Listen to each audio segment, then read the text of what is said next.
guys, Spirit Guide Messenger po. Welcome back po. Okay guys, gusto ko lang po ipaalam sa inyo na naandito po ang aking YouTube channel para suportahan po kayo at mahatiran kayo ng mensahe. Nang sa ganun po, maisaayos nyo ang inyong buhay, kabuhayan, relasyon nyo sa inyong pamilya, sa ibang tao, at sa inyong mismong karelasyon sa inyong person. Okay? At ang intention ko po sa paggawa ng video ito, naway mabigyan ko po kayo ng kamalayan at ma-heal nyo po ang inyong sarili at magkaroon kayo ng self-love.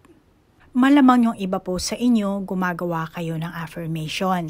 Nagre-request kayo kay Lord, sa Panginoon, pero hindi nagmamaterialize ang inyong affirmation or ang inyong ginagawang manifestation. Kung ikaw, Kristiyano ka, or ikaw naniniwala sa Diyos, sa Kingdom of Heaven or sa Kingdom ni God. Una, gusto kong ipaalam sa inyo na si Jesus Christ, ang mission niya kasi sa mundong earth ay mag-preach tungkol sa good news ng kaharian. Yang langit, kaharian ng langit, na which is invisible po yan sa lahat ng tao. At hindi lahat ay nakakapag-access sa Kingdom of Heaven. Kahit sabihin mo na isa ka pang pastor, or pare, or dahil graduate ka sa isang university at isa kang batikan na manunuro ng Biblia, at kahit na isa ka pang YouTuber na ang iyong niche ay ang Biblia, as long as hindi ka born again, hindi ka citizenship ng kaharian ng langit, hindi ka makakapag-access dyan. Okay? So, explain ko lang yung tungkol sa citizenship. Ano ba yan? Ngayon, kapag naging citizenship ka ng kaharian ng langit ng Diyos, or the Kingdom of Heaven, Kingdom of God, yung iyong dasal ay mapapasa kamay mo. Okay? Once na naging citizenship ka. For example, isa kang overstay sa isang bansa. Let's say sa Japan or sa Canada. So, meaning, overstay ka, wala kang citizenship. Wala kang citizenship, wala kang rights. Wala kang rights para magreklamo. At kung ano man ang dapat ang gagawin sa ng gobyerno, wala ka ring laban, di ba? Kasi wala kang citizenship, wala kang rights, di ba? Hindi ka naman citizenship ng bansa 'yon. Di ba? Tama, mali. Pero kapag ikaw ang citizenship ng isang bansa, may authority ka, may karapatan ka. Kaya pwede mong ipaglaban at makuha yung karapatan mo. Ganon din sa kaharian ng langit, sa Kingdom of Heaven. At ang kaharian ng langit ay isang bansa rin po yan. Isang parang gobyerno. Ang kaso nga lang, invisible yan eh. Hindi nakakita ng normal na tao. At isa kang anak ng hari, anak ng Diyos. At ang Diyos ang iyong master, big brother, at ang tanging loyal sa iyo. Lahat ng pangako na binitawan ng Panginoon or sinabi mo si Jesus Christ, lahat yan tutuparin niya. Dahil hindi siya manloloko, hindi siya sinungaling. Yun nga lang, base sa kanyang divine timing. Kasi lahat ng kaganapan dito sa mundo natin, lahat yan may law. May law at meron divine timing. Kaya huwag kang mag-expect, pero maniwala ka at sumampalataya ka sa Kanya. Okay? Sinasabi nga sa Matthew 6:33, Seek first His kingdom and His righteousness, and all these things will be given to you as well. Yan ang sinasabi. So ngayon, bakit ko ba nasabi yan? Dahil marami sa tao ang gusto ng magkaroon ng pera, magkaroon ng material na bagay, magkaroon ng kung ano man ang gusto nyo, So malamang na nagdadasal kayo, gumagawa kayo ng affirmation, manifestation, pero hindi naman, wala kayong natatamo. So ngayon, ang reading natin ay tungkol sa inyong pananalapi. Money reading, which is ang money, kasama na rin dyan kasi ang career nyo. Siyempre, kung may career kayo, may papasok na pera.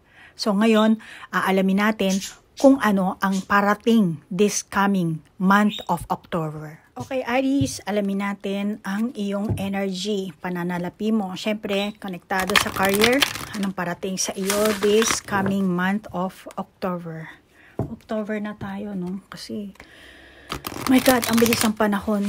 Ilang buwan na lang, 2025 na. Okay ba kayo? Alamin natin ang iyong energy ha, Aries ha.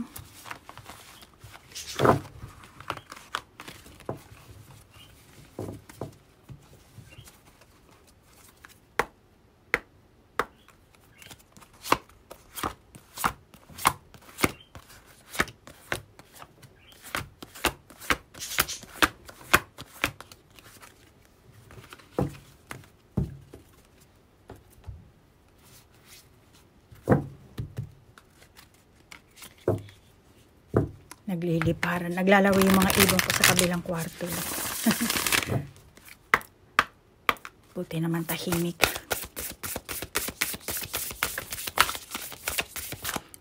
Open na kaya natin to. Oh, the breath blending with the spirit. Pareho yung color nila, ano? Blue. Blue. Mukhang maraming ano sa inyo ngayon, itong buwan na to, ha. Aries, mukhang maraming mga tawag dito. Gatherings or syempre pag may salo-salo, maraming mga usap-usapan yan, ano? Malamang na merong mga salo-salong magaganap this month. Baka may wedding or ewan kung anong klaseng celebration. Salo-salo nga ano? Eto, tingin ko dito siya. Diyan. Oh, bumaliktad pala. Empowerment. Heighten your vitality. Wow, ang ganda ng paraha dito. Ang daming ang daming validation. Pero dito, nakakita ko, salo-salo. Ano? Kung hindi naman salo-salo, hindi malaking mga parties, ganyan. Depende kung gaano kayo kayaman, Aries. Baka binyagan, ganyan, kasalan. Basta meron ako nakakitang pagtitipon-tipon, and dito ang validation ko sa dalawang barahang ito, nakikita ko na maraming mga tao na nag-uusap-usap. Kanya-kanya silang kumpul-kumpul. So nag-uusap-usap sila. So malamang, Aries, mapapalaban ka this month. Maglalabas ka ng pera. Okay? Kung hindi naman yan party, meron kayong salo-salo, let's say sa trabaho mo, sa business mo, or baka ikaw mismo yung may-ari. Ikaw mismo yung boss, So, mapapalabas ka ngayon ng pera. Ikaw ngayon ang sasagot dito. And, yun naman ay dahil sa may pumasok na pera sa'yo. Meron kang napasa kamay. May pumasok sa yung maring iba sa inyo malaki or sakto lang, May pumasok, kaya naman may mailalabas ka. Or gusto mong maglabas. So, dahil sa buwan na ito, meron pa rin papasok. May papasok or may maganda kang kapalaran sa pananalapi, sa money mo. Okay? Masasabi ko na ang daming tao dito, kung makikita mo yan, sari-sari.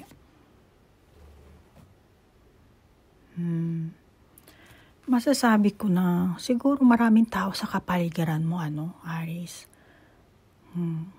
Kaya tingin ko magiging busy ka this month at yes, talagang maganda ang kapalaran mo sa pananalapi, Kaya sinasabi sa inang baraha na maging bukas palad ka. Ayan, maging bukas palad ka at siguraduhin mo na iyong magandang kapalaran mo ay tatagal. Maging wise ka. Hindi yung porket nakatanggap ka ng malaking pera this month ng September or October or mga nakalipas na ilang buwan, parang, alam mo mga tao, di ba? Parang magiging high tayo Kaya, sinasabi dito sa'yo na yung pera mo, kailangan, siguro masasabi ko na i-save mo na lang. Walang masama kung gusto mong tumulong, walang masama kung gusto mong magsaya, maglamierda, Siyempre, meron kang kinita. Kumbaga, parang ipapamper mo yung sarili mo. Pero ang mensahe sa'yo dito ng baraha, be responsible. Okay? Yung iba sa inyo, gusto nyo lang siguro maglabas ng stress, mag-outing, mag-enjoy, And then, after ng ilang buwan mong pagsusumikap, malamang ikaw ang sagot na, kumbaga, gastusin ito Kaya malamang sa month na October, yung iba sa inyo, magsusumikap kayo, and then after ng October, doon ka, baka abutin pa ng December to, ano? So doon, kasi ang reading, ang energy mo naman, depende na sa iyo yan, ano? Kung magiging motivated ka, inspired ka, then madadagdagan every month, every day, every week, ano? Pero kung down naman ang motivation mo, uninspired ka naman, then bababa yan. So wala rin papasok sa iyo. Okay? So yan ang nakakita ko sa iyo, ano? So malamang na yung kapag naglabas ka ng pera, base sa pumasok din sa iyo. At nakakita ko na may pagpaplano kang gagawin. Baka magbukas ka ng another business, or meron ka nang work, ano? Let's say nagwo-work ka pero meron kang asawa, ano? So ngayon, gusto mo kayong mag-asawa, papasok kayo ng bagong business, or meron kayong sisimulan na kung ano man yan, ano, na malamang na papasok din ang pera sa inyo this month. Okay? Malamang na hindi agad-agad papasok ang malaking pera, or maglabas ka man ng pera which is para yun sa kumbaga parang bago mong income, bago mong sideline. Ano? Malamang na ikaw, Aries, ano, o yung meron kang kapartner na gusto nyong subukan. Kasi may mga nakita kayong tao na naging successful, kaya parang, hindi kaya, try kaya natin to. Yung ganon. Kaya, tingin ko sa'yo, ano, ngayon pa lang, nagsisimula na kayo. Meron na kayong ginagawang, nagre-research kung paano, o yung iba sa inyo, bumibili na ng mga gadgets, tools, ano, kung karpentero ka, bumibili ka na ng kung ano, kung gardenero ka, kung ano man, kung gusto mo magtayo ng sariling bakery, bumibili ka na siguro ng mga kagamitan, ano. Yung iba sa inyo ganyan, nakakita ko, business talaga. See, love matters. So, magtutulungan talaga kayo dito. Collaboration ang nakakita ko. At yung collaboration nyo, syempre, maglalabas ka rin ng pera dito, ano. Kaya, malamang magpatulong ka sa friends mo, sa family mo. Kaya pa naman namin tao dito. Ano? So, aakyatin nyo pa lang yung landas na yan.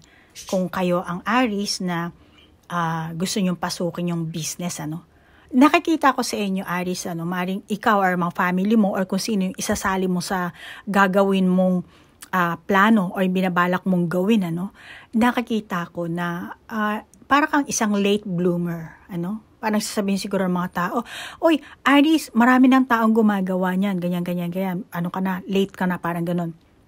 Pero Aries, it's okay. Kahit nasabihin ng mga tao na late ka na, napanood ka na yan, ganyan, okay lang yan, Aries. Walang problema yan. Dahil nakakita ko na sinasabi sa ng baraha, subukan mo. Ano? At dito ka magkakaroon ng success.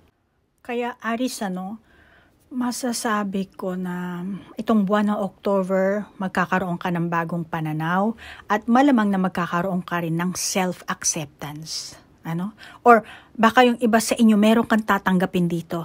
Ano? Na may mag-aalok sa'yo, tapos teka lang ha. Pasensya na, Aries, ha. Ini-stop ko muna kasi ang ingay ng mga ibon ko. Naglilipaanan dito sa tabi ko eh.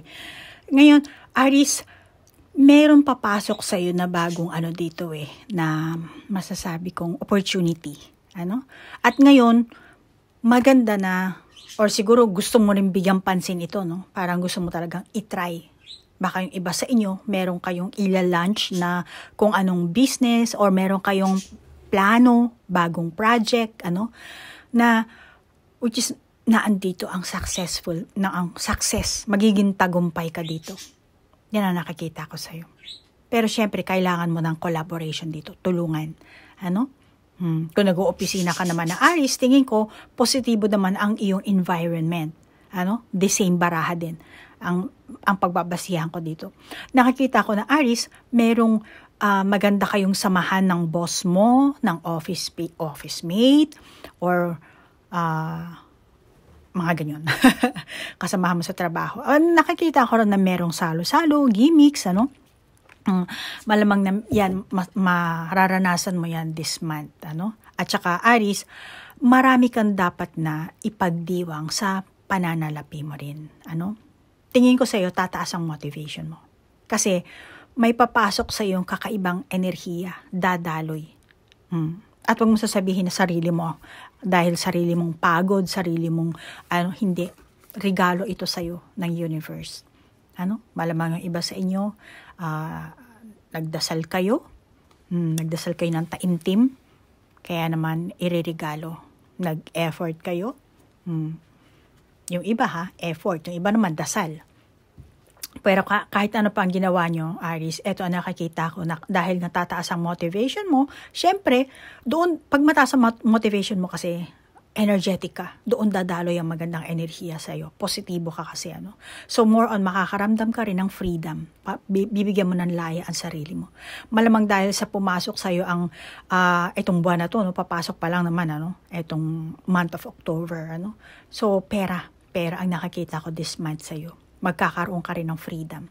Feeling mo na relief ka, lalo na kung ikaw ang Aries na, kung feeling mo dati kapos ka, walang-wala ka, walang pera, or wala kang trabaho, then kung nag-effort ka, etong month na to, eto na yung month ng harvest mo. Kung naghahanap ka ng trabaho, yung iba sa inyo, ito siguro ang additional na lang natin. Perfect setting. So, kung naghahanap ka ng trabaho, may makikita ka this month. Yan ang sinasabi sa ng baraha. Kaya, bababa ang anxiety mo. Kung dati puro ka pag-aalala, tingin ko dito kasi para siya nagpipainting, di ba? Pinipinturahan niya. So, Aries, kung mamimili ka ng mapapasukan or trabaho, malamang tuloy-tuloy ang struggle mo. Struggle mo sa pera, di ba? Sa paghahanap ng trabaho. Kaya, makakabuti sa'yo, alamin mo kung ano yung dapat mong gawin. Gawin mo yung dapat mong gawin. Ano ba ang priority mo? Para hindi ka makaranas ng anxiety at magkaroon ng mental health. Kaya, eto dinodrawing niya, di ba? Yung araw. So, yung araw na yan, hindi pa lumalabas. So, kailangan mong palabasin yan. So, kailangan ikaw ang gumawa ng action, Aries. Mag-decision ka. Ano ba talaga ang dapat mong gawin? Ano ba ang gusto mong gawin? Ano ba ang dapat mong i-prioritize? Yung araw ba? O sunset ba? Sunrise ba? O yung araw sa kalagitnaan ng tanghali? Nasa sa'yo yan. Ito ang pahiwatig ng baraha. Para maalis na yung yung iyong anxiety. Baka yung iba sa inyo, meron kayong mental health. So ngayon, alamin naman natin kung paano ka makakapag-access at makakakita ng pera. Okay, maingay ang aming ambulansya. Pasensya na, ha?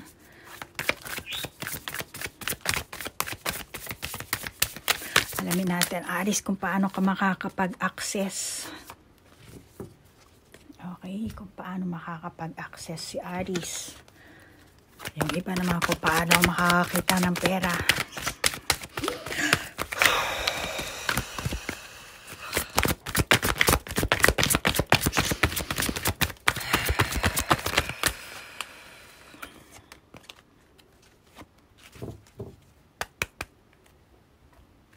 Diyan, wisdom. Meron tayong wisdom. And focus. And giving and receiving. Observe. Para sa magpaplano, kailangan, bago ka magplano, syempre kailangan mo din mag-obserba kung ano ba tamang ano ba gusto mong gawin, ano ba yung landas na gusto mong pasukan, Pero, eto, sinasabi dito sa iyo ng baraha, eto ang daming mga palad na nakabukas. Maaring ikaw ang Aries na marami kang gustong mapasa kamay. Hindi ko alam kung ano gusto mo. Kotse, bahay, lalaki, babae, karelasyon, Or kung ano man, hindi ko alam. Mga alahas siguro, gusto mo. Ano ka ba? Walang-wala ka ba? Gusto make-up. Gusto mo mag-make-up, mag-ayos ng mukha, mag-ayos ng katawan. Marami kang gusto. At mukhang doon ka lang nakafocus, Aries. Ano? Kaya sinasabi sa iyo ng baraha, i-let go mo ang paghahabol mo sa material, sa pera. Malamang na gusto mong yumaman or mamuhay ng luxurious life. Kasi parang, kailan ba ako yayaman? Kailan ba ako para kang nag-aano dito? Yun naman mukhang pulubi ang itsura nito. Kaya gusto mo to. Gusto ko ng ganito, gusto ko noon. Gusto kong bilhin yun, gusto kong bilhin to. Bil mo ko noon. marami kang gusto mapasa kamay. Pero sinasabi sa iyo ng baraha, i-let go mo yan. Ano? I-let go mo. Kasi, nakikita mo siguro, Aris, sa paligid mo, yung mga friends mo, masigarbo, may kotse, maganda ang bahay, successful. Tapos, kinukumpara mo sa sarili mo. Kinukumpara mo sa buhay mo. Kaya naman, parang inisip mo, kumikita lang ako kaunti. Gusto mo pa kumita ng mas malaki. Natingin ko sa'yo, naghahabol ka talaga sa pera. Kaya malamang yung iba sa inyo, sa kayod nyo, pagod na kayo dito, tinan mo itsura mo. Pero ang totoo niyan, gusto mong maging maganda ka, maging maayos, magkaroon ng luxurious life. Tinan mo, sari-sari ang kanyang hikaw, which is dito rin, di ba? 4, sari-sari. Marami kang gusto mapasa kamay dito. Baka diamond, anong earring yan, ewan. So, meron kang ganyang klaseng enerhiya, pag-iisip, na naghahabol ka. Sa kakahabol mo, yung katawan mo, napapag. Alam mo, Aris, hindi mo kailangang magpagod. Magkapagod? Ano ba sa Tagalog yun? Hindi mo kailangang magkumayod ng parang kalabaw. Okay? At sirain ang katawan mo dahil lang sa pera. Kaya, kapag nagkasakit ka, kulang pa yung pambayad. Hindi lahat ng Aris, yung iba. Pero alam mo sa Bible, sinasabi na, seek first His kingdom and His righteousness, and all these things will be given to you as well. Kung ano man yung mga nais mong mapasa kamay, Aris. Meron mga ganyan tao, di ba? Lalo na ngayon, lahat tayo pwede tayo maging artista. Aris, sorry magbibigay lang ako sa iyo ng konting idea. Lahat tayo ngayon pwede tayo maging artista. Dahil once sa may cellphone ka lang, pwede kang mag-register dito sa YouTube, sa Reel. Then, pwede kang gumawa ng sarili mong contents, di ba? At ikaw nang bahala kung anong klaseng contents ang ilalagay mo. Ngayon, meron mga taong mapanloko. Gumagawa lang sila, lalo na sa mga tarot. Kasi ako, tarot reader ako dito, sa YouTube channel ko.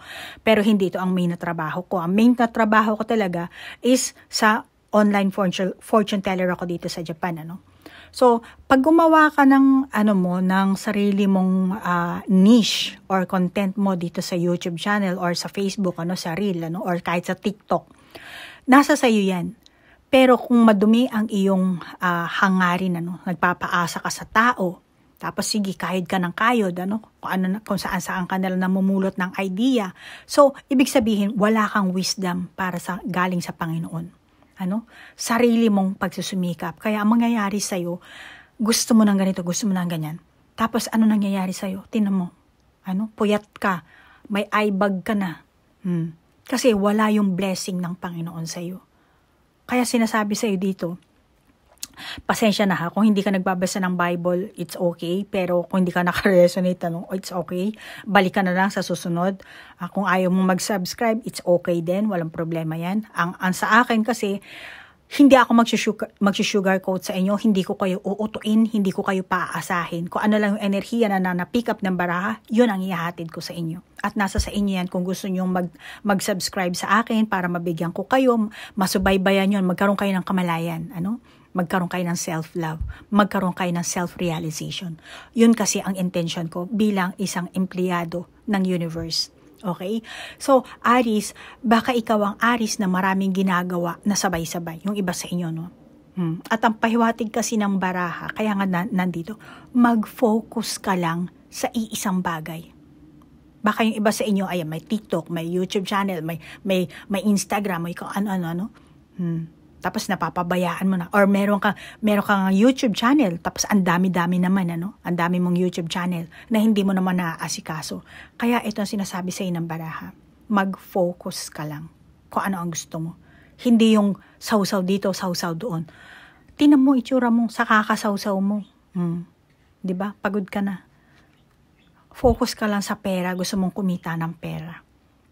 Pero pag nagkasakit ka, kulang pa yung pera mo yan. Aris? So, sinasabi sa'yo, yung iba sa inyo, eto, mag-focus ka lang. Marami ka sigurong ginagawa kasing business na hindi mo naman kayang mai-handle. Mai-handle ng husto, mai-handle ng tama, Or Aris, naloloko ka siguro palagi sa pera. Yung iba sa inyo, hindi lahat, Palagi ka siguro nawa 1, 2, 3. Kaya ang mensahe sa'yo ng baraha, kailangan mong baguhin ang pananaw mo sa pera.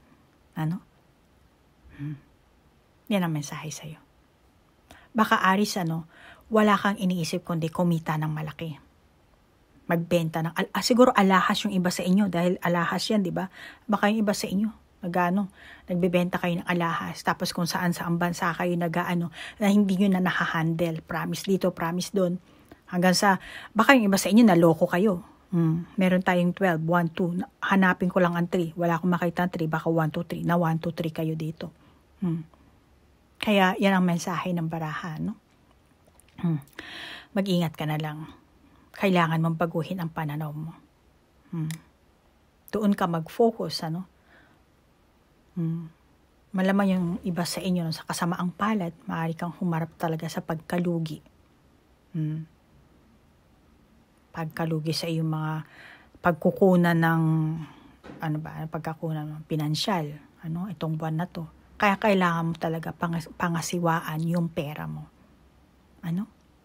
At kung ano talaga ang pinahahalagahan mo sa business mo, sa pera mo, sa buhay mo.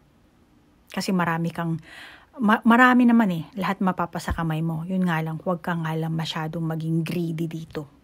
Dapat mag-focus ka lang kung ano ang gusto mo. Kung gusto mo ng yellow, mag-focus ka lang sa yellow. Kung gusto mo ng green, sa green ka.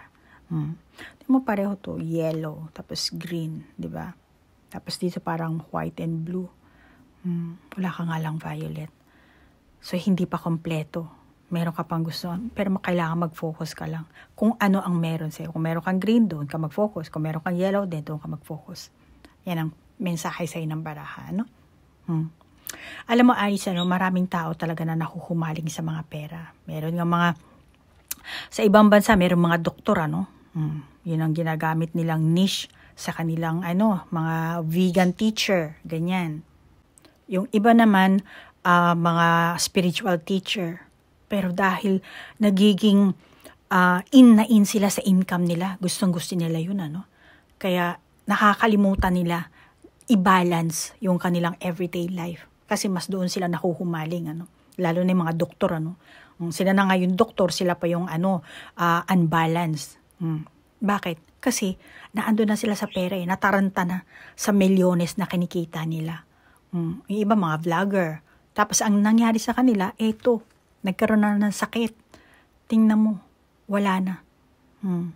Yung health nila. Pero meron silang milyon. Ngayon, ang gusto kong malaman, baka ikaw ang Aris na gano'n, alamin natin ang iyong health issue mo siguro. Alamin natin. Okay, alamin natin. Kung hindi ka naka-resonate sa reading, Aris, it's okay. Walang problema yan. Basta sa akin, hahatid ko lang ang mensahe na nakikita ko sa baraha. Okay? And tingin ko naman kahit hindi ka makaresonate, etong pinakamensahe ng baraha, pwede mo rin naman itong maging aral sa iyo, Lalo na yung mensahe mula sa Biblia. Dahil ang Biblia ang iyong roadmap. Yan, marami kang matututunan pag nagbasa ka ng Biblia, Aris. Marami kang matutunan. Kaya wag mo sasabihin, bakit yung third eye ko ganito, ganyan? Kung ikaw ay born again, nabasbasa na yan. Kasi ang third eye, Aris, karamihan, pinanganak ka, bata ka pa lang, may third eye ka na, karamihan dyan sumpayan Sa Pilipinas yan ang sinasabi. Ewan ko kung sa ibang bansa sinasabi. Pero sa Pilipinas, sumpayan. Kaya kailangan talaga mabasbasan. Kaya yung mga anak nyo, kung merong third eye, turuan yung magdasal. Magdasal ng magdasal. Hindi agad-agad makakaon dahil sumpayan. Dahil meron kang past life. Meron kang karma sa past life. Okay, meron kang kontrata. Kaya yun ang kailangan mo ring mabago. Meron nga iba, may third eye. Tapos may problema pa sa gender. Meron bakla, meron tomboy, kung ano-ano. Ay naku, turuan nyo yung anak niya. Okay? Pero Aries, hindi ko alam kung bakit sinasabi ko sa iyo yan. Maaaring siguro sinasabi ng gabay ko, sabihin ko kay Aries. So Aries, take what resonates. Kung sa tingin mo, sa iyo yung mensahe. Kasi ang universe, invisible yan. Hindi mo makikita. Pero nag-exist yan. Okay? So, Aries, ang iyong health, alamin natin.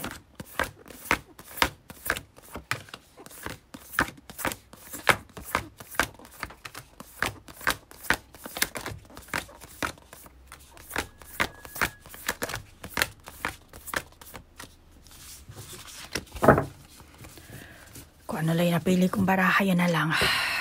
Ish. Meron tayong open your heart and be spontaneous. Acceptance of love. Leap of faith. Una, Aries, ang pahiwatig kasi ng baraha. Katulad na sabi ko kanina, nagiging materialistic ka, no? So, malamang yung iba sa inyo, meron kayong addiction. Maaaring drugs, Aries, yung iba sa inyo. Tsaka, Aries, baka isipin mo na, hindi ako drug addict. Ang drugs, may ibang type yan, Sari-sari. Maaaring yung iba sa inyo, yung addiction sa gamot. Gamot na iniinom nyo. Meron kayong prescription drugs na, let's say, painkiller, or palainom kayo ng mga compulsive na, anong tawag dito? Hindi naman. Palainom kayo ng mga vitamins, supplements, meron kayong sobra, over na yung yung iniinom nyo. Addict na kayo doon. And then, baka yung iba sa inyo, overeating. Hindi ka naman gutom, pero syempre, maraming pagkain, kaya, kain ka ng kain. Sa paligid mo, no? Kaya, kumbaga parang sapilitan eh. Kaya ito ang mensahe sa iyo ng baraha, Meron kasi kayong mental health. Malamang na yung iba sa inyo, hindi nyo napapansin yan. Meron kang mental health. Ngayon, kasi wala kang makausap na tao matino. Baka yung iba sa inyo, meron kayong problema sa inyong karelasyon, or naghahanap kayo ng karelasyon, kaya hindi rin panatag ang inyong buhay, yung inyong isip, yung iba sa inyo, hindi lahat. So, meaning, meron kang dinidibdib sa sarili mo. Maaaring hindi mo na ilalabas yan. Maaaring pag-uwi mo sa bahay, after ng work mo, pag-uwi mo sa bahay, kayong dalawa lang ng anak mo, kung single parent ka, Or kung hindi naman, maaaring ikaw yung type na Aries na binabaliwala mo na lang yung iyong nararamdaman. Which is, Aries, hindi mo pwedeng baliwalain yan. At lahat ng nararanasan mo, nararamdaman mo, lahat yan pumapasok sa memory, sa soul mo. Ikaw, wala kang alam dyan. Pero lahat pumapasok. Kasi ang soul natin ay memory. Lahat na nai-input doon. Kaya kahit nasabihin mong baliwalain mo, yes, oo, makakalimutan mo, pero naando yan, lalabas yan. Minsan pagising mo sa umaga, malungkot ka, hindi mo na lang nararamdaman. Binabaliwala mo na lang. Which is, ito ang pahiwatig sa iyo ng baraha. Yung ibang Aries, baka hindi mo namamalaya na meron ka ng alta presyon. Kasi, ang alta presyon kasi, silent yan tahimik yan. Pero bigla na lang yan lalabas. Kaya meron tayong bilog dito na parang pula. Yan, high blood pressure. Kaya, yung ibang Aries, makakabuti sa inyo na magpa-check up kayo. Kahit sabihin mo na, hindi man, bata pa ako. Okay, kahit bata ka pa, pa-check up ka lang. Baka meron ka pang ibang sakit. Hindi mo lang namamalayan. Kasi nga, focus ka lang sa pera, sa trabaho mo, yung iba sa inyo. Hindi mo alam, pagod ka na. Aries? Pero, continue ka pa rin kasi may pumapasok na pera. Mas doon ka focus. Kaya maiging mag-ingat ka talaga, Aries. Yung ginagawa mo, lumalampas na sa limitasyon. Sobra-sobra na yung baka yung iba sa inyo, sobra-sobra ng overtime nyo. Uwi ka na lang sa bahay para matulog. Or uwi ka lang sa bahay para magpalit ng damit, maligo. Or kumuha ng damit, tapos aalis ka na naman. Matutulog ka na lang sa kotse. So, ang kabuuan ng mensahe sa'yo, Aries, ng baraha, hindi ka narito para pahirapan ang sarili mo. Kailangan mong mahalin ang sarili mo, Aries. I-pamper mo rin ang sarili mo. Kaya yung iba sa inyo, kung meron salo-salo, yes, maganda yan. Kaya lang, yung pera mo, huwag mong hayaang lumabas ng lumabas. Yung iba sa inyo, no? Aries? Kaya Aries, kung meron kang time, huwag lang puro trabaho ng trabaho. Punta ka rin sa nature, mga maraming puno, or pag nag-outing kayo, punta ka dyan sa mga bulubundukin, kung anong gusto mo para makapag-relax ka. Ang kailangan mo dito, spend time para magkaroon ka ng relaxation. I-pamper mo ang sarili mo. Huwag mong papahirapan ang sarili mo, Aries. Yan ang sinasabi sa iyo ng baraha. O kaya naman, Aries, gumawa ka ng altar. Kung wala kang altar sa bahay, gumawa ka. Or kung ayaw mo naman gumawa, sa bahay ka lang, sa kwarto mo, mag-meditation ka. Okay? Para maging aware ka sa nagaganap sa katawan mo, sa kapaligiran mo. Self-awareness kasi ang kailangan mo dito. Aries? Para, dun mo kasi malalaman ang limitasyon mo eh. Alam mo kung paano aalagaan mo ang sarili. Baliktad yung Tagalog ko. Alam mo kung paano aalagaan ang sarili mo. Yun, tama. Yung sarili mo, yung katawan mo. At alam mo rin kung paano budgetin ang oras mo, ang pera mo. Aries?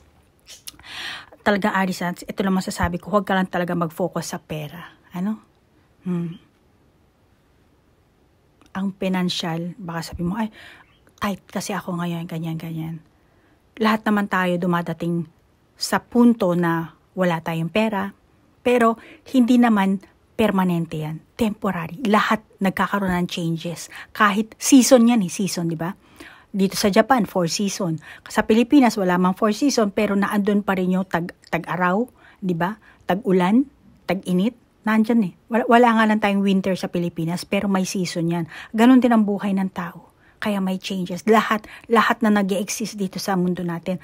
Hayop, halaman, tubig, lahat.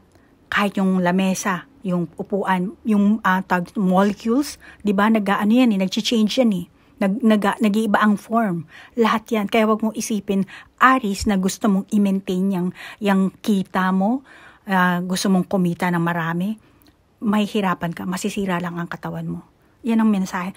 Hindi ko alam bakit ganito ang baraha mo, Aries, pero kailangan talaga, ang haba na ng ating reading, ang dami ko nang sinabi. Pero, ito ang sinasabi sa iyo ng baraha, Aries, So, Aries, gusto ko nang tapusin dahil masyado nang mahaba ang iyong reading.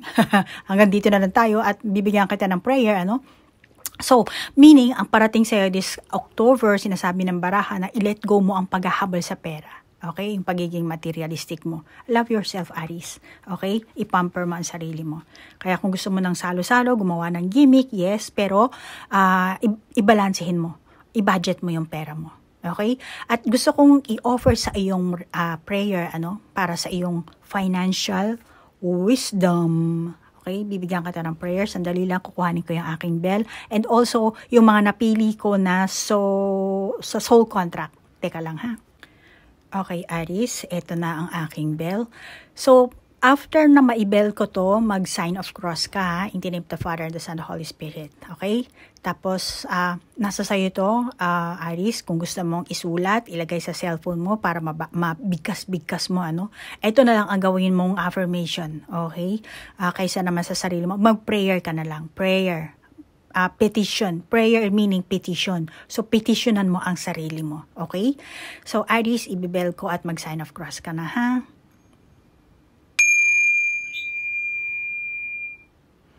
In the name of the Father, of the Son, and of the Holy Spirit. Lord, nananalangin ako para sa karunungan at pag-unawa sa aking mga desisyon tungkol sa aking pananalapi Lord, tulungan mo akong unahin, i-prioritize ang mga tunay na kailangan ko sa buhay. Okay? Ipaalam sa inyo, Lord. Ipaalam niyo po sa akin, Lord, na kung ano ang dapat kong gawin at para makagawa din ako ng matino at matalinong pamamaraan. Pamumuhunan na makikinabang sa aking buhay sa mahabang panahon. Okay? In the name of Jesus. Amen. Paki-arrange na lang ha, Aries, kasi ang prayer na ginawa ko base lang sa nakita ko dito sa ating baraha. Okay? So manalangin ka, at naway magkaroon ka ng wisdom. At malaman mo kung ano ang kailangan mong i-prioritize. Hindi lang, huwag kang maghabol sa pera. Okay? And then, yung napili ko naman sa soul contract, sandali lang kuhanin ko yung papel. Okay, Aries, ito yung napili ko, mamaya, sa edit ko, dito ko, ipapop up ko yung mismong, teka lang, anuin ko yung aking tablet, sandali lang. Si Miss Milagrosa Pulido. Yan, Miss Milagrosa Pulido, eto, ikaw ang napili ko this month at ikaw ang nag-send sa akin ito na last time to. Tama ka, April 9, 1952, my husband July 1st, eto July 1st, 1953, and we are retired already. Tapos sabi niya, we get married 1985. Ayan, sorry. Sinisilip ko kasi dito yung aking tablet. Okay, so ngayon, Milagrosa Pulido. Ang masasabi ko, April 9, 1952, ikaw yung soul contract nyo kay July 1st, 1953, it's either na friend or lover po. Okay? Meaning, kayo ay suitable sa kanya or masasabi ko na compatible po para sa inyo, itong taong ito. Ito naman si July 1st, 1953, ang soul contract niya sa iyo, April 9, 1952. Wala po siya sa inyong soul contract. Malamang na yung soul contract nyo ang mas binigyan ng tadhana. Mas pinagbigyan ng tadhana. And para sa kanya, siya ang first time na, siguro itong present lifetime nyo, first time lang kayo, yung as a soul. First time lang siya na ma-encounter kayo. And then, kayo naman, so, during ng pag-reincarnate, pag-reincarnate nyo, gumawa kayo ng soul contract na magtatagpo kayo nitong si 1953. Okay? So, ganun yan. Wala kayong alam dyan. Dahil, katulad na sabi ko nga, ang langit kasi invisible. Ang universe hindi nyo nakakita. Okay? So, meron tayong ganyang klaseng kontrata. At ito, sabi nyo kasi na asawa nyo to, kasi nagpakasal kayo ng 1985, tapos retired na kayo. So sa madaling salita, ang soul contract nyo, kayo na pagbigyan ng tadhana. Kayo ang pinagbigyan ng Panginoon, Dahil kasi wala naman siyang kontrata sa inyo. At hindi naman kailangan lahat ng tao matatagpuan natin, makikilala natin sa lifetime natin ito. Hindi naman lahat tayo kailangan may soul contract. Meron yung iba, first time lang talaga. At yung first time na pag-meet nyo doon, syempre, panibagong experience yan. At katulad na sabi ko kanina, yung lahat na mararanasan natin, yung memory, papasok dyan sa soul. Ngayon, ang soul, ang carrier. Kaya yung soul natin is forever na yan Nag-iiba lang yung katawan natin. Pag namatay, yung soul natin lalabas na dito, pero itong katawan mabubulok. Tapos yung soul na yan magre-reincarnate. So naandun yung memory. Lahat na andun. Kaya yung mga trauma, yung karma natin na andun. Ganun po yun. Okay? So, Ma'am Milagrosa Pulido, yan po ang inyong soul contract. Maraming salamat po, Ma'am, baka gusto nyo yung iba, yung sa anak nyo naman, hindi lang sa husband nyo. Mag-leave lang po kayo ng comment at para pipili na naman po ulit ako. Okay? So, Aries, hanggang dito na lang po ang inyong reading. Napakahaba na. Maraming salamat sa oras na inilaan nyo. Namaste po. Bye-bye.